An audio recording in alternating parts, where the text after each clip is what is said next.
Plus de 30 ans après sa sortie en salle, le mythique Evil Dead de Sam Raimi renaît de ses cendres sanglantes devant la caméra de l'Uruguayen Fede Alvarez. Alors les thèmes sont à peu près les mêmes, l'histoire légèrement différente. On suit 4 potes qui amènent une de leurs potes aussi, qui est complètement camée, dans une maison au milieu des bois pour la désintoxiquer. Forcément, c'est pas une super bonne idée, parce que dans cette maison, il y a un livre qu'il ne fallait pas ouvrir, et ce livre-là a été ouvert, et c'est la catastrophe, le sang, enfin voilà. Catastrophe. La boucherie. La boucherie. Antoine, est-ce que la peur a été bonne ? Elle a été bonne, mais c'est pas vraiment de la peur en fait. C'est vraiment, le film est vraiment gore comme la promo le vend, et c'est surtout justement visuellement. C'est-à-dire que le film te fait pas sursauter. Tu vas pas bondir de ton siège. Tu n'as pas de jumpscare. Exactement, il y a pas de jumpscare, c'est parce que il te prépare les scènes une seconde avant, histoire pour vraiment te terrifier. C'est-à-dire que ça, tu vas pas flipper. Mais tu vas quand même rentrer, tu vas te recroqueviller sur ton siège et... Ah, c'est le but, hein, si on va voir ce genre mais c'est-à-dire qu'il y a la différence entre jumpscare et peur. Ouais, c'est pas une peur insidieuse, blanche, d'atmosphère, c'est la petite peur, voilà, ça va zigouiller. Je suis la fille, en fait, je suis la seule qui a vraiment absolument pas eu peur, quoi. C'est absolument pas terrifiant, Evil Dead. Non, c'est gore. Mais c'est jouissif, quand même. Même pas. Mais en fait, je pense que le problème, c'est que ça fait quelques années que le cinéma d'horreur, quand même, il est pas au top. Et que voilà, il y a un film comme ça qui débarque et tout le monde te dit que c'est génial, sauf que ce serait sorti il y a 5 ans, on n'en aurait pas parlé, quoi. C'est pas au top, parce que Sinister, c'était pas mal. Moi, Sinister, la première partie. Oui, mais c'est bien mieux que Sinister. En fait, le truc, c'est effectivement qu'en ce moment, tu tapes des films, si tu veux, d'horreur qui sont catastrophiques. Exactement. On a les Paranormal Activity, etc. Et on a un truc que je déteste absolument qui s'appelle La cabane dans les bois, donc la fameuse parodie de non, sors du plateau.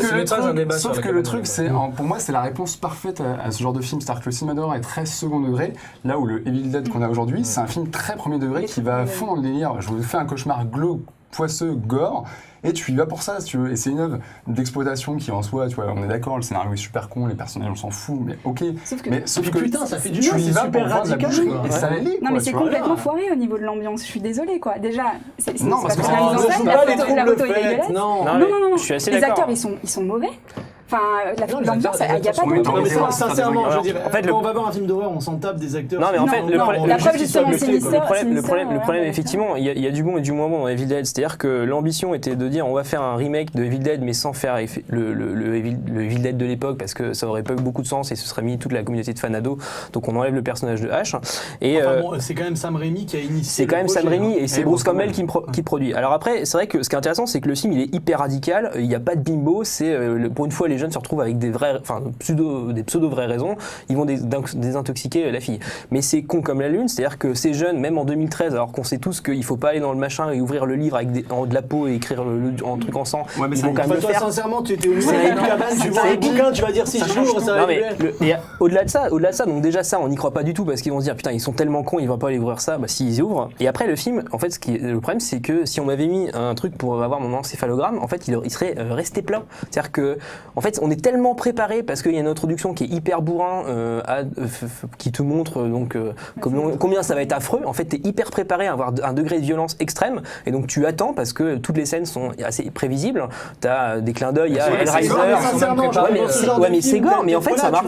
C'est gore, mais ça marche. Enfin, moi je trouve que ça marche pas. C'est-à-dire que moi ça m'a fait, évidemment, sans rire, j'ai eu presque plus rigolé que eu peur. C'est-à-dire que c'est marrant quand on a une surenchère absolue de la boucherie. Il souffre effectivement de son affiche, de l'expérience. Je pense que c'est pas son but de te terroriser. Et le problème, c'est qu'il marche dans. Il essaie d'être de te terroriser, et ça marche pas parce que là où on pourrait se rattraper sur des effets de cinéma un peu sympas, parce que Sam Raimi il avait quand même inventé un truc, il y avait sa réalisation. Là, Fede Alvarez, c'est pas le talent de Sam Raimi, donc il marche dans les pattes de son idole en faisant des clins d'œil. Donc ça fait le job parce qu'effectivement c'est ultra gore, c'est hyper bourrin, il y a une surenchère, mais ça ne rend. Il faut que ça saigne là. Je trouve que ça remplit pas son contrat de je vais au cinéma pour avoir la frousse, je ressors, j'ai vu. Oui, mais ça m'a donné envie de revoir mes classiques. Parce que tu vas pas forcément voir un film d'horreur. Enfin, ça, tu vois, c'est quelque chose de très subjectif, tu vois. Mais il y a des gens, genre, je sais que ça va les terroriser parce que nous, on est habitués à ce genre de film. Mais du coup, en fait, je trouve que le film, il est assez chiant par moments.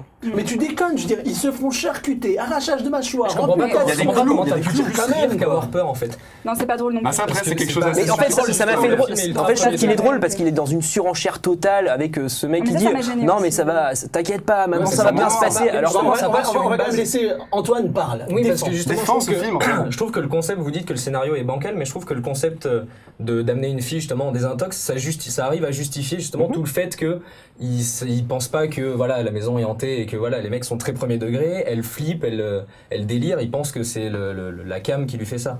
Et justement partant de là, je trouve que le film est ultra bourrin et ultra premier degré, et c'est en ça que ça m'a fait peur, c'est qu'il y a c'est dénué de tout second degré. Non, puis en plus, et puis ça préserve le côté old school aussi c'est ça, de et que du l'original. coup, C'est-à-dire qu'il n'y a pas d'effet numérique. Hein. Je suis d'accord, mais il y a ça aussi. il y a plein de c'est que qualités c'est que à visuelles. l'ancienne, Le film, il a plein de qualités visuelles, mais en fait, pendant toute la première partie, moi j'ai trouvé ça un peu redondant, un peu chiant, parce qu'en fait, il y a une surenchère de gore. Là où par contre, le film m'a vraiment convaincu, c'est dans son dernier acte, qui est vraiment visuellement très intéressant, total, hein. avec la rencontre finalement de la fille qui était possédée avec le fameux démon que l'on attend et qu'on présente Non, mais ce qui est marrant, en plus, pendant c'est tout que film. sur cette fin, ça recoupe vraiment avec la mythologie Evil Dead. C'est-à-dire que le côté Ça recoupe icône avec de la H et tout ça, mythologie tu le Evil retrouves Dead. plus ou moins avec ces personnages-là, Le alors côté que c'est quoi pas les mêmes. Et ça quoi. recoupe, même dans la réalisation, ça recoupe avec le cinéma de Sam Raimi. Et en fait, le film, on peut faire des analogies aussi avec un film comme Jusqu'en Enfer, avec en fait cette dernière scène qui est sous la pluie. Là, c'est du sang. Dans Jusqu'en Enfer, N'en c'est de la boue. dévoilons pas trop, mais bon, c'est vrai que ça monte crescendo dans le gore. Hein. Ouais. Ouais, ça monte C'est ça, crescendo dans le gore. c'est Et hyper rythmé c'est la dernière et partie pour moi qui est la plus intéressante. Le Non, reste est un En plus, peu le film te fait vachement redondant. anticiper tout. C'est-à-dire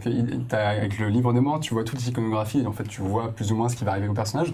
Donc, mine de rien, tu sais, il te fait quand même travailler vachement avant de te montrer le truc et il te les montre. C'est ça qui est quand même très fort. C'est que, ok, bon, on n'est pas tous d'accord là-dessus, mais c'est quand même, il va hyper Mais voilà, Là, c'est c'est intéressant, pour ça c'est que qu'il n'y a pas de retenue. Là, pour le coup, c'est vrai qu'il n'y a pas de retenue. C'est pour ça que je dis que ça fait pas peur et que ça fait pas sursauter, parce qu'effectivement tout nous est prévendu et ça nous prépare. Ça se passe Et bien. justement, on travaille au niveau du fantasme, et au final, ce qu'on a en tête et les effets gore qu'on imagine, c'est ce qu'on nous donne en pleine gueule, quoi. Pourquoi C'est pour ça que je trouvais ça ultra efficace. Parce que je suis pas d'accord. Je vais vous prêter des DVD de vrais films d'horreur parce que là c'est pas Mais possible. prête-nous, Non mais prête-nous, non mais, Vas-y. mais tu détestes à ce point le... Non, j'ai pas des décès. Il y avait quelques scènes efficaces, notamment celle dans la salle de bain, je trouvais qui était plutôt bien foutue. Moi, j'aime bien les clous. Mais j'ai pas trouvé ça jouissif, ça m'a pas fait peur. Je trouvais que l'ambiance était complètement foirée. Enfin voilà, pour moi c'est un mauvais film d'horreur. Il y a une belle photo, enfin, Non, je je trouve trouve pas, que je trouve quand pas même que ça- Il y a une techniquement, belle photo dégueulasse. Exactement, Mais on le va film dans est l'ambiance. dégueulasse. Le film est très donc dégueulasse, ça mais, colle, la mais, photo. Voilà, le film est l'ambiance. dégueulasse, la photo est super belle. Mais c'est Ça, pas la claque d'il y a 30 ans. C'est peut-être pas la claque d'il y a 30 ans, mais franchement, une petite claque, ça fait pas de Et mal. c'est un bon remake. Ouais, c'est un bon remake. Comme il dit. Ouais, Des bon milliards de remake, bons petite claque, enfin voilà, vous avez compris, palmarès.